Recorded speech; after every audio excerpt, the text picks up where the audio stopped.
Broadcasting from Hollywood, California, it's Grant's Rants, Hollywood Talk. This is the Season 12 Real Housewives of New York City Special Edition rundown, all three parts of the reunion. Kate Casey goes in depth with me in part one. We're talking about the franchise as it stands today. Each New York City housewife gets their moment. And later in part two, I give you my full one-on-one RHONY rundown.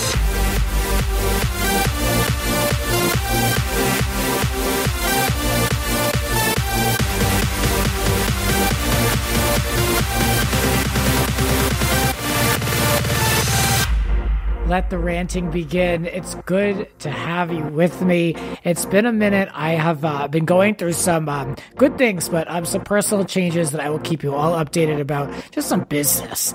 And I was just trying to enjoy the rest of what's left of the summer during these crazy times. It's still extremely hot here in LA. That's the latest. But I have all three parts of the reunion here for you for Real Housewives of New York City, including a chat with Kate Casey, the brilliant Kate Casey. She has such a great perspective. You know, on this show, I'm always trying to give you the real side of these shows and keep it real. We're not here necessarily to celebrate them. I mean, I enjoy them. I enjoy New York, but also I think it's important to be like, you know, we're a smart, educated viewer here. And, you know, we don't accept everything at face value. So, Kate really lends a lot of great insight into everything from the contracts to the stardom, not just New York housewives, but in general, all of them, and really like what it all means. So I can't wait to share her perspective with you. And then right after that, I'm going to go through and give you my rundown, just me and you chatting about the RHONY reunion parts 1, 2, and 3. I hope you enjoy this. Let the ranting begin. We're here at the very end of this season 12 of Real Housewives of New York City. Thank God. And who to break it down with me is the best person for the job, Kate Casey. Welcome back to the podcast. You know, I've just been thinking about it. I feel like you have the voice of the person that you want to just sit on the steps of like a Manhattan, like brownstone and just like kick it. And not really any topic, not just Real Housewives. That's like the biggest compliment because I'm like such an East Coaster. I'm like so into that compliment. Thank you. Very kind of you. I'll take it. Yeah. Look, I mean, I'm going to combine all these rundowns for the recaps or the reunions into one. I don't know how you feel about these reunions. I personally, before we get into it, I'm tired of watching people bicker and argue on TV. Now, we're recording this the same week of the presidential debate. Yeah, that one.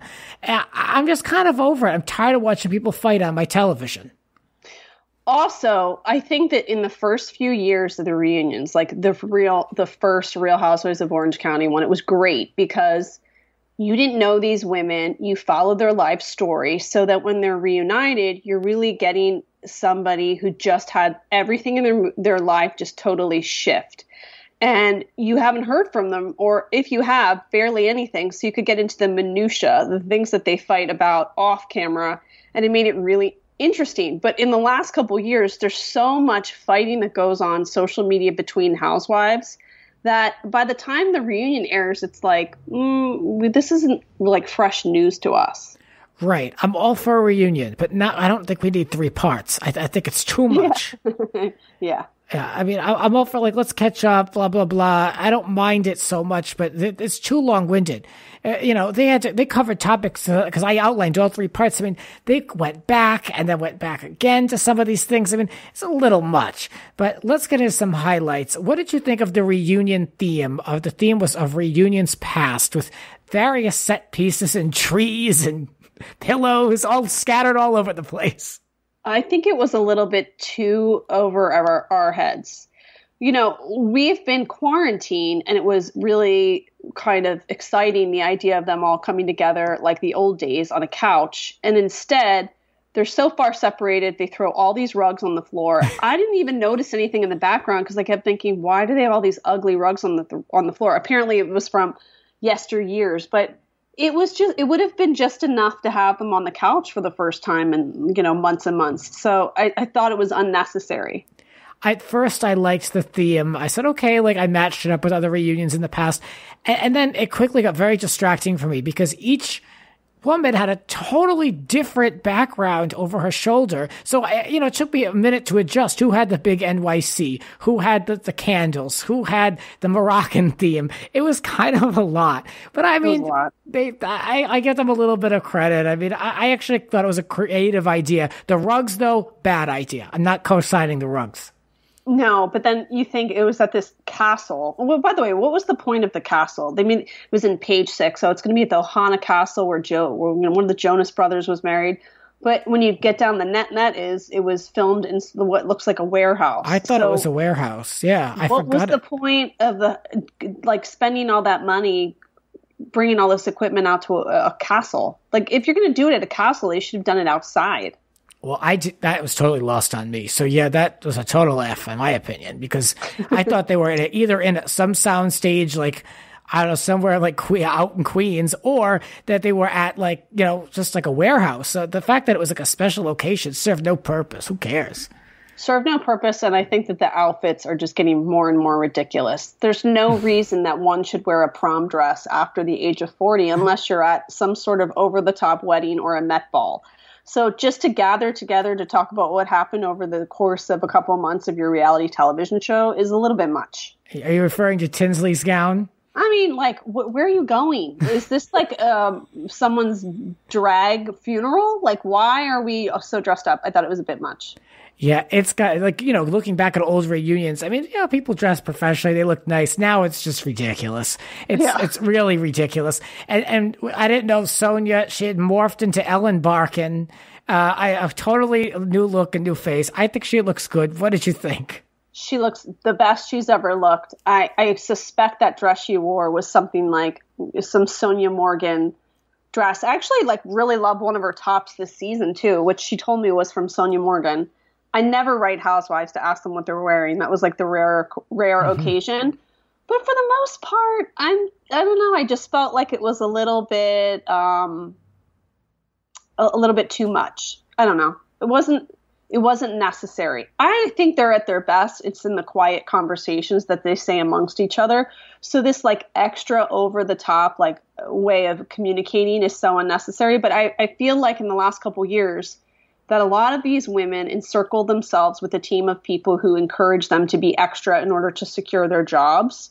So they don't seem to represent the same person that they were when they started the show. I mean, that usually happens. They all become monsters because of fame and the little bit of money that they make. But I feel like even more so, and I think it's the direct result of the meme culture. I think there's so many meme accounts now on Instagram that take pictures or videos and add language and treat them like these movie stars, that it's all gotten into their heads. It's moved past the bleach into their actual cerebellum and have corrupted them. So it's not fun to watch middle-aged women who are not paid actresses to go out of the way to be so overt in their expressions and gesticulations because they're trying to appease this imaginary audience. It's a little bit weird and sad at the same time. I love that point. I think you're onto something. I mean, these women, they don't even consider themselves public figures or celebrities. They call each other themselves icons. Icons. This has got to stop. All of this nonsense. They're legends, they're icons. No, they're not. They're people who, as I always say, were plucked from obscurity, and they were given a job on an ensemble reality show. And over time, they have led themselves to believe that they are big, big stars. They are Lady Menudo, and not everybody is Ricky Martin, and they don't understand it. And that's why when you see somebody like Dorinda get fired, I think they have a real meltdown. We're seeing that with Nene now because their identity is so wrapped in this burst of success that they've had, which isn't connected to any sort of skill set. And I mean, people in media call them TV personalities now. Can you believe that? A TV, are you a TV personality? Because I just see somebody go on television and show me their rental home and then I see them on a wine trip, they're not really a TV personality. I mean, Mario Lopez is maybe a TV personality. I don't know if like one of these housewives is. Right. Yeah, it's too much. The meme culture has just exploded this to the point where, you don't even know what you're watching anymore half the time. There was some stuff, even in this reunion in the last part, which we'll get to, that really kind of showed just how manipulated and dare I say fake, these shows have become, where now they're openly discussing it at the reunion. That's when you know you're going to overproduce show. And I've said this now, has to be at least 5 years deep, that I've been saying these shows will ultimately produce themselves to death. Right. Yeah. I think that the other problem is that, well, I can say this as like a woman with like kids and has similar lives in some respects to some of the women they choose to feature, although they don't seem to share a lot of my core values. Their lives are no longer relatable. We like to watch Vicky Gumbelson and that girl Jo De La Rosa, even though they would have been, or Kimberly and Jo De La Rosa, first season of Real Housewives of Orange County. Although in no way in hell would they have ever met outside of the television show. It was interesting to see this somewhat class issue. She's younger. She's Peruvian. This woman's white. She's at a tennis club in her tennis skirt. She's married to somebody who is an executive. And Jo is married to somebody in real estate. And there are the minutia that goes like, the unspoken judginess of being in the real estate industry or title business versus somebody who has a corporate job for, as Kimberly explained, a Fortune, like what was it, like 100 company, the ageism, there are a lot of things to unpack in that small moment. And now it's these women that we've seen season after season after season who are almost, it seems like, making up fights just to be making up moments on television. You see them seated at a long table at a over the top costume party that I hear was even filmed in September and not October. And it's like these women are like manufacturing fights just to make themselves get more screen time. So there's been a loss because I don't relate to that. I know women that I get it. I go to dinner with them and I'm like, how are you handling, your spouse at home all the time, managing your business, trying to co-parent while having children at home who are sucking your Wi-Fi?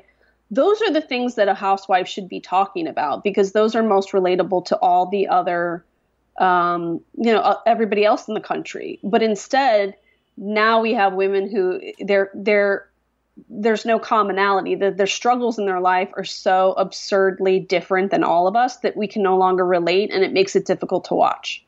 Yeah, I mean, they are just consistently pitted against each other, and I'm waiting for, and a lot of my audience has seen it, and I'm sure yours as well. People are slowly starting to wake up to the fact that, like, as my grandmother says, they're paid to be bitches. It's like they're paid to fight, and Potomac is a great example of that. And it's just not the type of TV that I want to see. This show is a little bit lighter. Now, granted, they have their moments. Dorinda was extremely aggressive, but I feel like this one, I can still get some entertainment value out of it. But like New Jersey and OC are just lost to me because it's too much just women being pitted against each other. And I need more people to see that, I think, for there to be some type of a change. I agree. I also wonder, there are those of us that have been watching from the first season and not like we binged 5 episodes in a weekend. Like we've actually been watching since the first season. Mm-hmm. So I think a lot of us who've been watching from the beginning have kind of have some housewives fatigue. Absolutely. There's a group of younger people that have just started to watch it and they have a totally different perspective. And they're eager to see scenes where it's like, I almost feel like this newer audience loves these like moments where they feel like it's the Golden Girls. It's like the Golden Girls meets roller derby, where in their minds they perceive these women as really old, right? Like Ramona is so old, and we like to see her in these absurd outfits, having over the top fights. And like I said, I just think that those of us who've been watching from the beginning, we we miss those smaller moments because it said so much more about who they were as a person and the dynamics of their relationship and where we are in the world than a dumb fight. It's like there's so much more to unpack if you let people have a quiet moment where they have an earnest conversation about something meaningful to them. Yeah, and like the proof in that too is, we rarely see these women at home, and when we do, it's just to see them confront somebody else. Rarely. Now, I can think of Sonia as an example, but like even that could be a questionable storyline. But rarely do we see them actually like engaging in home life or talking to anybody in their life other than what's going on the show. And it did not used to be like that at all. But maybe it's because they've been on the show for so long. Like you and I have said before, in terms of like Orange County, like we get it, like Tamara, like we got it. Like we know her life story. Nothing changes year to year. We feel like we have a good handle on who she is, how she reacts in situations, what's important to her. And so over time, if you have a franchise where there's not a lot of movement in terms of the cast, there's not much more to tell. And some would say like, producers may say, we get some grief because we're not getting more of their personal stories, but there's not much more to tell. They already said in season 3 that this happened. And then in season 4, they opened up about that, but they're not willing to open up anymore. So you're kind of at the mercy of how much somebody is self-aware, which none of them really are, and open, which some of them are not completely open. All those things have to kind of be in sync for you to have this glorious season. And unfortunately, some people are more apt to do that than others. Typically, I think it's somebody who's fresher to the show who's more willing to do that. But then you have the OGs, and they're like, I've been doing this song and dance for a long time, and I don't really need to put in that much effort because I make this amount of money now. I'm locked and loaded in. And they also believe, like all members of a Lady Menudo, that they're not expendable. So they put in little effort and they get paid all this money. And then I think the crews of these shows are angered because they're like, the person that gets paid the least and is most unfamiliar with the dynamics of the show is the one showing up on time and putting in their best effort, where the person who's getting paid the most is putting the least amount of effort in, and it's unfair and it makes their job not as fun. Well, I've been saying for years to echo that these OG housewives have, held the shows hostage creatively for a very long time. I've been screaming about this forever, and I think it still applies for who's left. But I want to get your take on Leah now, as she's the new one, blah, blah, blah. I like her, but I'm worried that the ego is getting too big. Right. I think that's a considerably reasonable concern. I think this happens a lot. A first person comes out of the gate and you're like, this is, we have had the same people for years and years and years in New York. So it's really nice to see a fresh face, somebody who's young, somebody who's a more like, got an edgier job. The fact that she's got this apparel line that's really kind of like street based is kind of cool, because then you have Ramona, who is this like, sort of what brick and mortar kind of business, and she's kind of still lives in the mindset of like like an old school mentality about certain things. Definitely her political positions, some of her social positions are a little bit more dated than this fresh faced girl who's like a little bit more modern, and her daughter is like young and adorable, and she's got this really unique and modern take on raising a child with somebody that you never married. And it's like Ramona's like of the mindset that you get married and you raise the child to be, of this faith and go to this school and et cetera. So you have two women who have only one child. And I think that although Leah was younger, she was light years ahead of Ramona in terms of being progressive in her belief system. Mm-hmm. And so that was great television. I like to see the dynamics between these two, because Ramona took this approach like, I'm going to be like your mother and I'm going to give you life advice that you really need. And Leah's like, lady, I've been around the block 14 times. Like, you don't need to give me any advice. And I'm doing just fine. And so that reminds me of those first years of Orange County, where I'm like, this is refreshing and this is cool. Yeah. But I hope that continues, that they're pushing each other's perspectives of how to be a modern woman. And I worry that when somebody has too many people in their ear, whether, like I said, it's like the people that encircle them, like their team, their management team, their publicists, the hanger-ons, the people that are like in their orbit all of a sudden. Now you're on Housewives, like, I want to hang out with you all the time and come to your events. And they're obviously, they have ulterior motives. Once they get in their ear, they start to second guess the way they acted or the way that they were on camera. And they're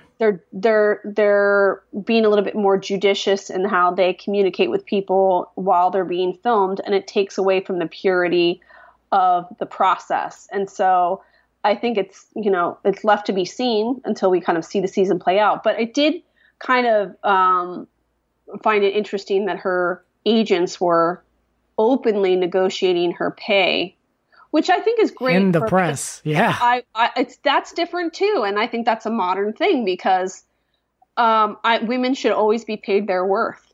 And I do think she has a formidable point here that, like, she comes onto the show, and I think people need to understand the women that appear on this show first season are really paid in marbles. They really, comparatively to somebody who's an OG, they really get paid not a lot of money, and they are doing an enormous amount of filming, and their whole lives have been kind of shifted, and they're not making a lot of money off their businesses because no one's really seen the show yet with them on it. I mean, and so then you see somebody who's an OG and they're able to pick and choose when they want to film, and then they kind of show up and they bark and then they leave, and it leaves one feeling like, I have just been through a tornado and I should be paid according to what I've put out. And it's a legitimate argument. And I think that their team, whomever it may be, Leah or another new housewife, should address that when they're negotiating. But I do think it's very interesting that they would do it so openly. It's a really interesting negotiation tactic. I don't know if it would necessarily backfire, but I think it's a little bit more, it's just interesting to see it play out because that's so different from what we've traditionally seen with these sort of shows. That said, I do feel like they're not as powerful as they used to be. If you were to be a new housewife of a certain franchise that does enormously well, you were in a real power position. You could align yourself with companies for endorsements. You could promote your businesses, but over time, there's the Bethany clause where they get a portion of your sales or your income from whatever business you're promoting. And the market's saturated with housewives, and it's difficult for a lot of them to kind of build businesses television careers outside of this because inevitably they're like, well, I just see you as a housewife. Right. So their TV opportunities are really limited. So I just think it's all the business behind the housewives I find incredibly fascinating. And that's what we talk about on the podcast, which is why this is such an interesting chat with you because, I try to really keep it smart. And it is about business. And it is about money and ratings and Bravo. And it's not necessarily about what we see on screen. So I think this is like such a more elevated conversation than what other rundowns of this recap are going to give you. And I mean, your perspective is spot on. I do have to tell you that, like, it's my experience interviewing all these women over time is that there seems to be some sort of like wave to it all. Like they're neophytes in the beginning and they're just really so green and they're eager for information and advice. And then they're on the show for maybe 2 or 3 seasons and they're at their peak and they're like, I am the shit. I'm riding high. The world is my oyster. Like I am going to be killing it, nailing it for years to come. I don't know who's telling them that, but they're in their ear. And then the wave kind of comes down and then they start to shift and they're like, crap, like they're looking at new talent. And maybe I am perceived as a little less interesting because my kids are now in high school or college, or that my husband and I have separated, or that I'm not as attractive as I used to be. I mean, in their own minds.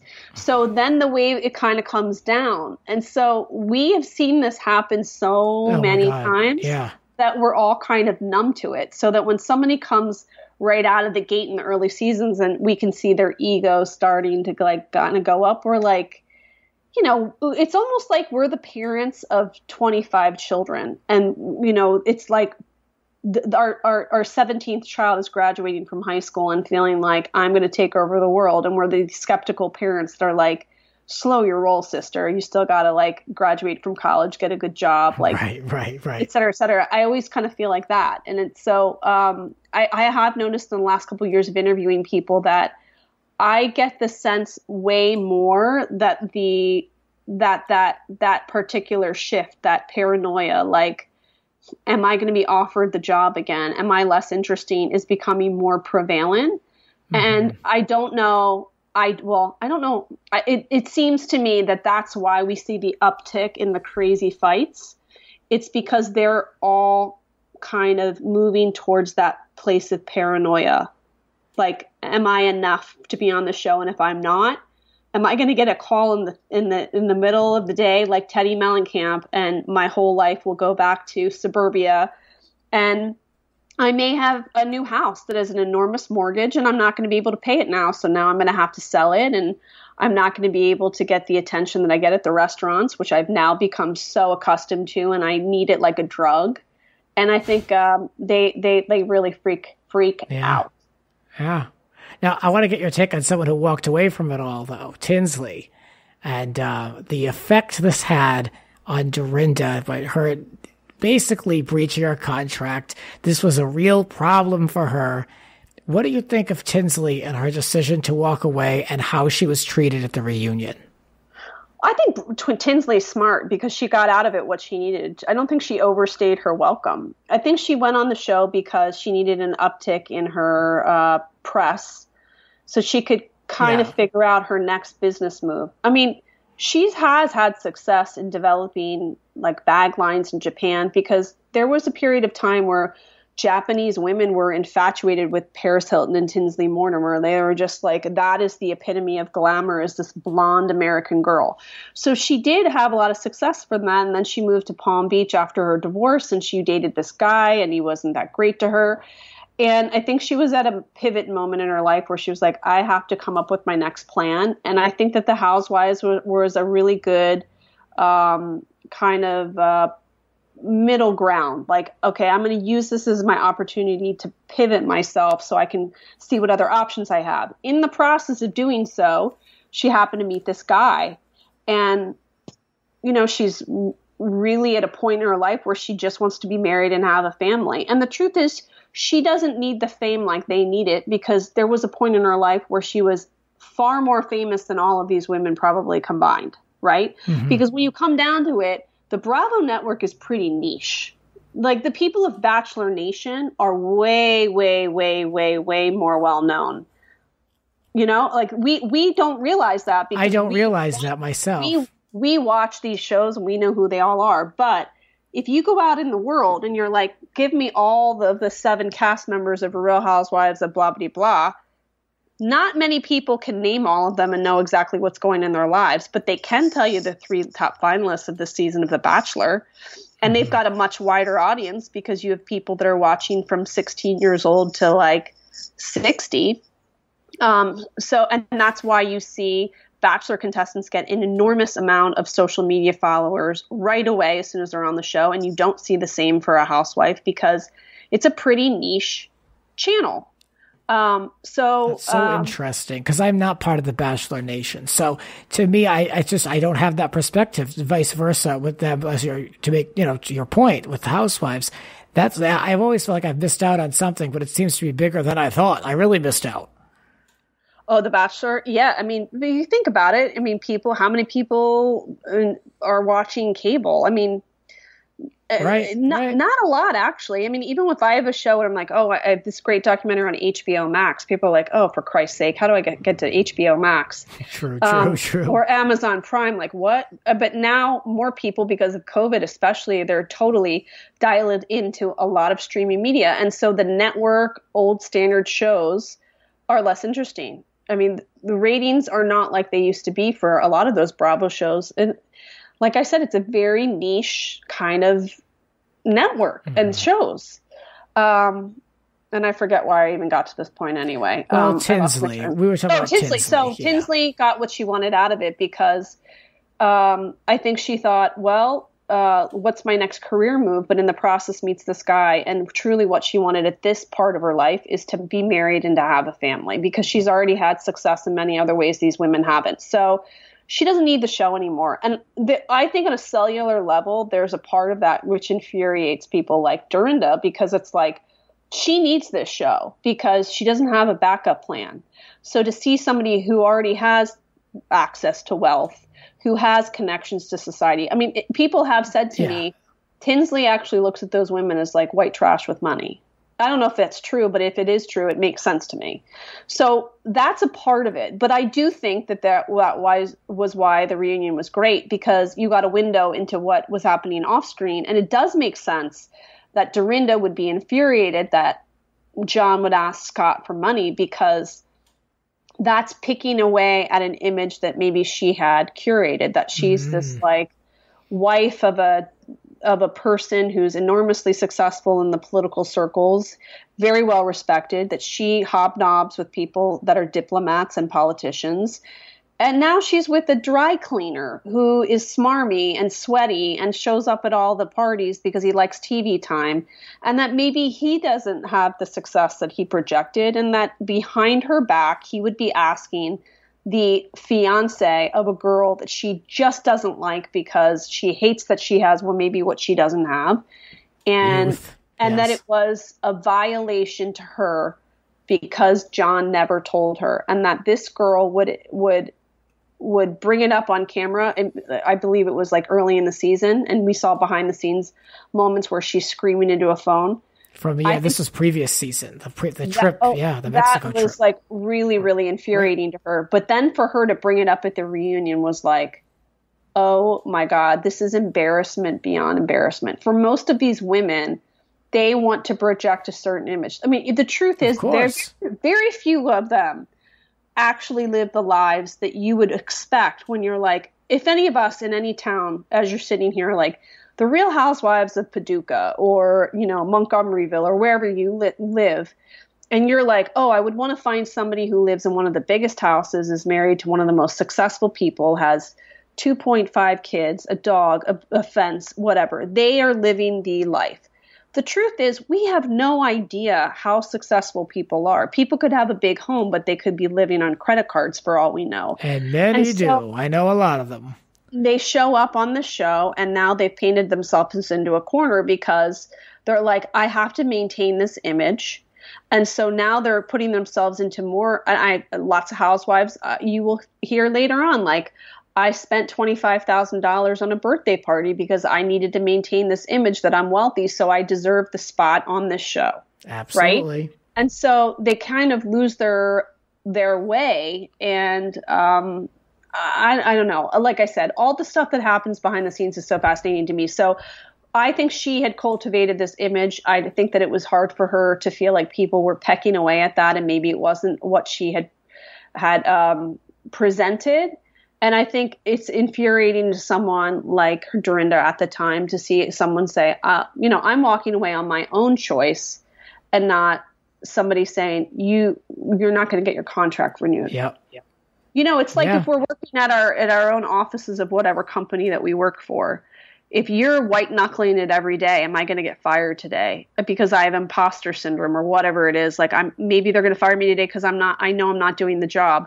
And then you have a coworker that's like, I think I'm going to take a vacation. I'm going to take some time off. And then I got this amazing job at like AOL or I don't know why I just said that, but like something, like a tech company or whatever. Yeah. And you're like, there is a part of people innately in the human condition that gets angered by that. Like I am in a perpetual state of paranoia, and this dip who like walks around the office at a snail's pace is just going to walk away on their own by their own decision and they're not worried about a backup plan. How nice for you. Well, I don't really live that way. And I think that that's at the heart of what happens when some people leave on their own volition, and for those that kind of are pushed out the door. Yeah. And so many are pushed. I think the majority of them are. I don't believe anyone other than maybe like a Bethany that they've made a decision to not return. So I don't buy into any of it. Now, the Teddy was up front. That was about the only thing I enjoyed that she did, but I respect that. Now, before I let you go, we've covered every housewife through the reunion except for Luann. Luann is now being branded as the sober voice of the show. What do you make of this? She had a good season. I think Lou had a really good season. So. I think that there's something that's, it's a nostalgia factor. I think a lot of people like to feel like they're still dialed into the old days in some way, but they hate Ramona because she does not represent the modern woman in a lot of ways, but also doesn't seem to appreciate the job. So I think that there was an aspect of Luann that, although she's had moments where you're like, you're diabolical, there seemed to be an ounce of gratitude there in a way that we had never seen. And that made us feel comfortable. Like, we can have her around because although doesn't seem to be self-aware in all these scenes, she's grateful for the job. And it ties us back to the yesteryear of like when she was in the brownstone with Rosie, her housekeeper, and made Bethany call the limo driver by her, or call her by her first name. It pulls us back to those days. And I think that that's why Luann, we enjoyed seeing her this season. But if next season she goes back to Tom or has some dick boyfriend, we're not going to feel as so patient. But it's all relative because you have all these people. And when like one is a total monster, or we had two, like Ramona had her moments and Dorinda had her moments, suddenly you think that the other person who was crazy 2 seasons ago seems somewhat normal. It's like it's like we're working at an insane asylum. It's true. You have one person who like, maybe they're on the line. Maybe they don't need their meds all the time. And you're like, you don't belong here. You're normal. But if you put them out in the world, you'd be like, that person's batshit crazy. It's true. Yeah, well, you've got Ramona burning down places, and ravioli being thrown, Dorinda getting in people's face, screaming and yelling. Yeah, I mean, if Luann just sits there and drinks, it looks good.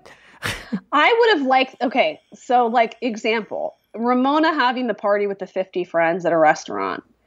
I think that scene would have been much more interesting if that was held at someone else's home. So let's say Lucia Huang, who was the woman who Sonia said, I've known Lucia for way longer than Ramona. Let's say Lucia had hosted that party and we had a window into a penthouse in New York or a Hamptons home. And there are all these women there with these faces. And Dorinda and Sonia are having a conversation in the foyer. And she's like, I can't believe we're in Lucia's home when she's known me since, Quincy was a baby, and that you're acting like these women are your real friends when you and I both know they're only here for you because they like the attention that comes with it. Wouldn't that have been a more compelling scene if it were in someone's private home and not some restaurant? Because by having it in a restaurant, it felt fabricated and it didn't feel authentic, and it felt like they perceived themselves as television stars. Mm-hmm. Well, yeah. I mean, I've been screaming about this all season. We didn't see enough of the city, and I don't mean restaurants. I agree with you. Why weren't we in a location like that? Why was so much of what they did in groups outside of the city? That was another thing that was lost on me this season. Context. But yeah, context, and I want to see a franchise and feel like I got a feel of like where they are in that city. Like, I want to see true. brownstones. Because they always said Sex in the City in New York was like another character. I want the city to be the next character. Of course, and there's so damn much to capture. My God, I mean, they've got such an advantage over other cities, like Dallas. I mean, it might be a little bit more difficult. Potomac. I mean, what is Potomac other than like neighborhoods? I mean, New York has such a backdrop to take advantage of. Come on. I know. Anyway, Kate, this was fun. Thank you for running through the show with me. I just love your POV. I think you think about it even deeper than I do, which I love, because sometimes I feel like I go too much. And just glad that somebody else is using their brain when watching these shows. Well, I hope I didn't talk too much. I just feel like I get fired up about it. I'm like, wait, what happened to the old, like the old episodes? I know. No, because your perspective is so smart, because we're not idiots. We don't take things at face value here. We know that there are producers making money, the show makes money, and it's a full on machine. But also, it's like they're all operating car dealerships. We're all going to go to get a Range Rover, but we're going to have a totally different experience. Yeah. The salespeople are different. Not everybody gives us water bottles. Some of the air conditioning units are going to be blown out. It's a totally different kind of way of looking at it. Yeah. Yep. A real way. That's what it's all about on this podcast. I love it. All right, Kate, where can people find even more real talk? So my podcast is called Reality Life with Kate Casey. I cover way more than Bravo. I do a ton of interviews with reality talent, executive producers, and directors of reality shows, docuseries, and documentaries. And I also put out a list each week of what to watch. So if you're like, Christ almighty, like I'm sick of this show, I'm going to give you a list every week of things that are must watches during the week. And then you can find me on Twitter at Kate Casey. I tweet about shows and during shows all week long. My Instagram is at Kate Casey CA, and I'll tell you who I'm interviewing, what I'm watching throughout the week. And I have a Patreon with bonus episodes. That's patreon.com/Kate Casey, and a Facebook group, Reality Life with Kate Casey, where people like to talk about the shows that they're watching. And I really encourage people to jump into it, because we are all talking not just about shows, but the other podcasts that we're listening to and the books that we're reading. It's a place where I encourage collaboration and sharing. And if there's one last thing I just want people to listen to, it's this. There are so many people that work in this podcast industry who work incredibly hard. Very hard, and Grant is an example of it. And if you only understood the time that he takes to put this show together, and if you could do us all a favor and to leave us reviews on iTunes, it's enormously helpful, but especially to Grant, because he is head and shoulders above a lot of people and has been doing this for a long time, and he deserves the recognition that he gets. Wow, Kate, thank you very much. That's big words. Thank you. You're right up there. You're a huge pro, and I admire the work you do, and this is why we're friends. So thank you, because it's, you get it. You get it. Thank you, really. And I'll echo you. Please, join her Facebook group, because I'm on there too, and it's one of the best ones for real. So it's worth it. Oh, thank you. All right. My thanks to Kate. More rants to come. Thank you very much.